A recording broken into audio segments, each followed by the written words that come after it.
చంద్రగ్రహణం. ఓం వసుదేవసుతం దేవం కంసచాణూరమర్దనం దేవగురుం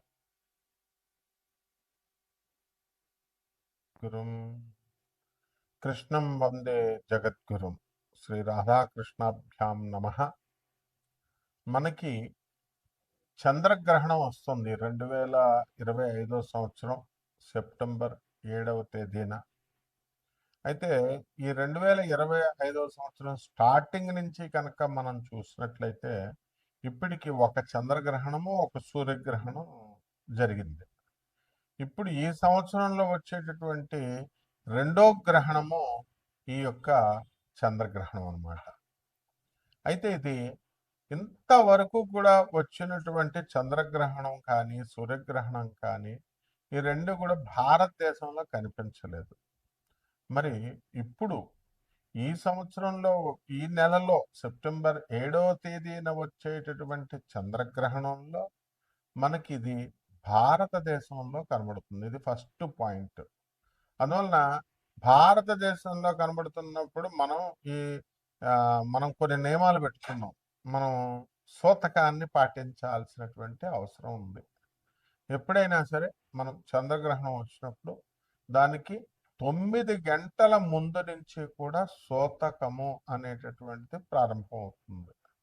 అంటే సూతకాలంటే మనం చూడండి, ఒక పిల్లలు పుట్టినప్పుడు కానీ లేకపోతే మరణించినప్పుడు కానీ ఇళ్లలో బంధువులు మనం మైల అంటాం, సూతకం వచ్చింది అంటాం. అలాగా ఈ యొక్క చంద్రగ్రహణం వచ్చినప్పుడు దేవతా విగ్రహాలకి, తర్వాత సూర్యుడికి, చంద్రుడికి, భూమి ఇవన్నీ కూడా మనకి సూతకం పట్టింది అని చెప్పి దేవతా విగ్రహాలు, దేవాలయాలన్నీ మూసేసి ఒక పాము వచ్చి చంద్రుని మింగింది, లేకపోతే ఒక పాము వచ్చి సూర్యుని మింగింది. ఇలాగా మనం గ్రహణాలంటే చెప్తూ ఉంటాం కదా. సూర్యగ్రహణం అయితే సూర్యుని మింగినట్టు, చంద్రగ్రహణం అయితే చంద్రుడిని మింగినట్టుగా చెప్పేవారు. అప్పుడు సూతకం, ఇది దోషం అనేవారు. మోడర్న్ సైన్స్ ప్రకారము మనము ఈ యొక్క సూర్యుడు, భూమి, చంద్రుడు మూడు కూడా ఒకే సరళ రేఖలో వచ్చినప్పుడు మనకి సూర్యుని యొక్క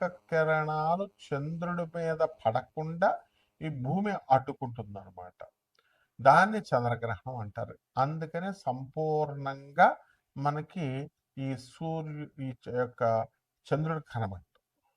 అయితే ఈ చంద్రగ్రహణంలో మనము ఎన్ని గంటలకు పడుతుందండి అంటే 7వ తేదీన రాత్రి 9:58 నుంచి స్టార్ట్ అవుతుంది. అయితే 11 గంటల 2 నిమిషాలకి కంప్లీట్గా మనకి చంద్రుడు కనబడ్డనమాట. మొత్తం అంతా చీకటిగా అయిపోతుంది.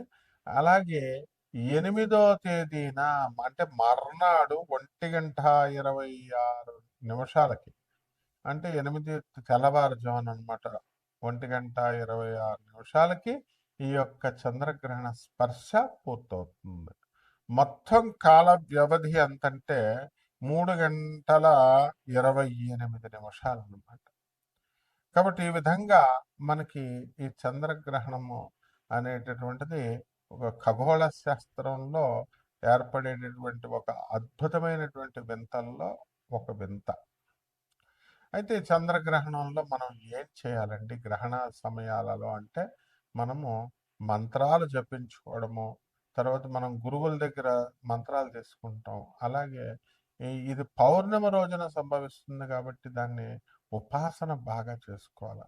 ఎవరైతే వశీకరణ మంత్రాలు, ఆ తర్వాత ఈ యొక్క షట్కర్మలు చేయడానికి, ఇప్పుడు అలాగే దశమహావిద్యల మంత్రాలు, ఎవరు చండీ నవార్ణ మంత్రాలు, ఎవరెవరైతే గురు దీక్షలో తీసుకొని మంత్ర దీక్ష తీసుకున్నటువంటి వాళ్ళంతా కూడా మనకి ఇవి ఒక రావి చెట్టు కింద కూర్చొని కానీ లేదా ఒక మనం మేడి చెట్టు కింద కూర్చొని కానీ జపించినట్లయితే వెంటనే ఫలితాలు, శీఘ్ర ఫలితాలు, అద్భుతమైనటువంటి ఫలితాలు రావడానికి అవకాశాలు ఉంటాయి.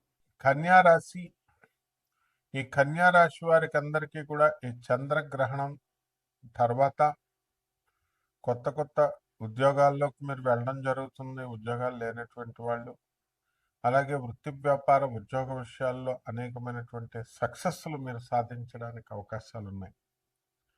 అలాగే ఈ కన్యా రాశి వారికి అందరికీ కూడా మీరు వివాహాలు కానటువంటి వాళ్ళ వివాహాలు అవడానికి అవకాశాలున్నాయి. అలాగే దూరపు ప్రయాణాలు చేసేటటువంటి అవకాశం ఉంది. ఇతర దేశాలకు వెళ్ళి ఉద్యోగాలు కానీ, ఇతర రాష్ట్రాలకు కానీ వెళ్ళి ఉద్యోగాలు చేయాలనుకునేటటువంటి వాళ్ళందరికీ కూడా మీకు ఉద్యోగాలు రావడానికి అవకాశాలున్నాయి. అలాగే విద్యార్థులు కూడా ఇతర దేశాలకు వెళ్ళి చదువుకుంటారు. కొత్త కొత్త కోర్సుల్లో మీరు చేరడం అనేటటువంటిది ఉంటుంది. అలాగే డబ్బులు అధికంగా ఈ చదువు కోసం వెచ్చించేటటువంటి అవకాశాలు ఉన్నాయి. అలాగే ఈ కన్యా రాశి వారు మీ పిల్లల కోసం ఖర్చు పెట్టడమే కాకుండా మీ స్వలాభం కోసం కూడా మీరు ఖర్చు పెట్టుకోవడము, ఆ తర్వాత మీరు చక్కగా ఈ కొత్త కొత్త ప్రేమ వ్యవహారాల్లో ఈ కన్యా రాశి వారి మగవాళ్ళు చిక్కుకోవడానికి అవకాశాలు ఉన్నాయి. కొత్త కొత్త ఆకర్షణలు మీకు కలగడానికి అవకాశాలు ఉంటాయి. కాబట్టి రాశి వారందరికీ కూడా నూతన వస్త్రాలంకరణాలు, కొత్త కొత్త పరికరాలు, ఇళ్లలో సంబంధించినటువంటి వస్తువులు, ఇలాంటివన్నీ కూడా కొనడం అనేటటువంటివి జరుగుతాయి.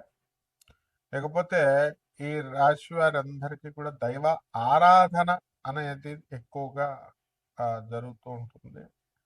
అలాగే వీళ్ళకి ఎట్టి పరిస్థితుల్లో కూడా మనకి ఛాదస్తము కూడా బాగా పెరుగుతూ ఉంటుంది. అంటే చేసిన పన్నే 1కి 4 సార్లు చేయడము, ఈ విధంగా కాస్త ఇతరుల్ని విసిగించడము, ఇలాంటివన్నీ కూడా జరుగుతాయి. అయితే సప్తమంలో ఉన్నటువంటి శనిగ్రహ ప్రభావం వలన మనకి ఏం చేయాలండి అంటే ఆ యొక్క శని మనకి ఏం చేస్తాడు, పనులన్నీ కూడా కళత్రపుత్ర శత్రుత్వ కారణాయ నమః అన్నారు.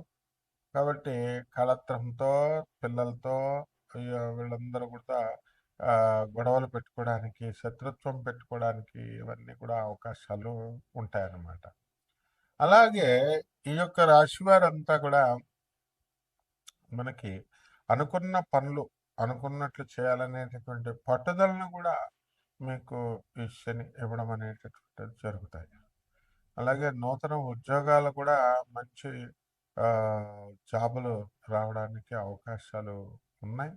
కాబట్టి పరిహారాల దగ్గరికి వచ్చేసరికి కన్యా రాశి వారికి శత్రు పీడ పోయింది. ఇంకా వీరికి కలత్రాల్లో భార్యాభర్తల మధ్య జరిగేటటువంటి గొడవలకి మనం ఫుల్ స్టాప్ పెట్టాలి. కాబట్టి శని జపం చేయండి, శని స్తోత్రాలు చదవండి, శనికి కిలోంపావు నల్ల నువ్వుల్ని నల్లని వస్త్రాలు ఇచ్చి పేద బ్రాహ్మణులకి శనివారం నడిపితే 8 గంటలకి దానం చేసుకోండి. అలాగే దశ మహావిచ్చల్లో ఒకటైనటువంటి మహాకాళి అమ్మవారి హోమాన్ని మేళ్ళల్లో జరిపించుకోవడమే. ఇంకా ఇతర పరిహారాల కోసం మామూలుగా యూట్యూబ్లో చెప్పేటటువంటి పిచ్చి పిచ్చి పరిహారాలు కాకుండా నిజమైనటువంటి పరిహారాలు మీ వ్యక్తిగత జాతకంలో చూసి చెప్పడం కోసం మేము ఎప్పుడు రెడీగానే ఉన్నాం. తప్పకుండా నిజంగా శ్రద్ధ ఉన్నటువంటి వాళ్ళు మాత్రమే చేయాలి. శుభమస్తు. కాబట్టి గ్రహణ సమయాలలో మనం కొన్ని నియమాలు మనం పాటిస్తూ ఉంటాం. మనకు తెలిసిందే. ఎప్పుడు కూడా ఈ గ్రహణం అప్పుడు కూడా చంద్రగ్రహణం అప్పుడు కూడా పౌర్ణమి రోజున వస్తుందన్నమాట. కాబట్టి ఇవి మనం చేయాల్సినటువంటి నియమాల్లో ముఖ్యంగా ఈ చంద్రగ్రహణం 9 గంటల ముందు నుంచి మనం సూతకం ప్రారంభమైంది. కాబట్టి ఇప్పుడు ఎందుకు తినకూడదు, మనము చంద్రగ్రహణం ఉన్నప్పుడు ఇంట్లో శవాన్ని ఎవరైనా మన బంధువులు ఎవరైనా చనిపోయారనుకో ఇంట్లో శవాన్ని పెట్టుకున్న వీధి వాళ్లే తినరు సూతకం. ఆ విధంగా మైలు పోవాలి, అందుకోసం తినం మనం. సైంటిఫిక్ రీజన్స్ చాలా ఉంటాయి, అదంతా అది వేరే విషయం. కాబట్టి ఈ చంద్రగ్రహణ సమయాలలో మనము ఈ గరిక గడ్డి ఉంటుంది, దర్పగడ్డిని మనం పవిత్రమని అంటాం. అవి మనం తినేటటువంటి వస్తువుల్లో వేసుకోవడము, ముందు రోజు మిగిలినటువంటివి బియ్యం డబ్బాలో వేసుకోవడము, అలాగా పప్పు సామాను ఇలాంటివన్నీ కూడా వేసుకోవడము, ఇవన్నీ కూడా జరుగుతాయి అన్నమాట. కాబట్టి వీటి విషయాలలో మనము అందువల్లనే కోడళ్ళు మనం కడుపుతో ఉన్నటువంటి వాళ్ళు పైకి లేవకూడదని, కూతుర్లు అయినా సరే ఎవరైనా సరే గోల్డ్ గిల్లుకోకూడదని, అన్నం తినకూడదని, ఏ వస్తువులు తినకూడదని, తాగకూడదు నీళ్ళు అనేటటువంటి నియమాలు మనం పెట్టుకున్నాం. ఇవన్నీ